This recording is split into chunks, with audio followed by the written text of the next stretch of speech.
عادت باسعادت امام حسین علیہ السلام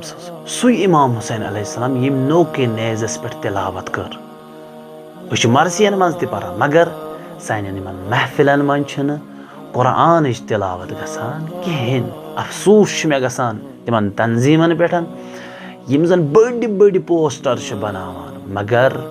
أکِس قٲری سُنٛد ناو چھُنہٕ آسان اتھ پٮ۪ٹھ کِہیٖنۍ ہاں یِمو چھُنہٕ آسان اتھ مجلس منٛز قٲری تہِ نہٕ تھومُت کِہیٖنۍ تہٕ اتہِ یِم کیٛاہ پوسٹرس پٮ۪ٹھ ناو کھالان تہٕ میون مقصد یہِ چھُنہٕ یہِ کینٛہہ زِ تُہۍ تھٲیِو میون ناو یا کٲنٛسہِ میٲنِس رِشتہٕ دار سُنٛد ناو نہ بٔلکہِ سانٮ۪ن بچن منٛز چھُ ٹیلنٹ تلاوت پرنُک ٹیلنٹ اسلیے میٲنۍ گُزٲرِش تۄہہِ سارنٕے تُہۍ ییٚمہِ ساتہٕ تہِ پوسٹر ٲسِو بناوان قٲری ٲسۍزیو تھاوان أسۍ گژھو نہٕ صُبحس ییٚمہِ صداہٕکۍ مِستاق بنٕنۍ کینٛہہ زِ پیغمبر صٲب وَنہِ یا رب اِن قومی اتخذوا هذا القرآن مہجوٗرا اے میانہِ پروردِگارا یہِ چھُے سُے قوم یِمو زن قرآن ترٛوو یہِ مہجوٗر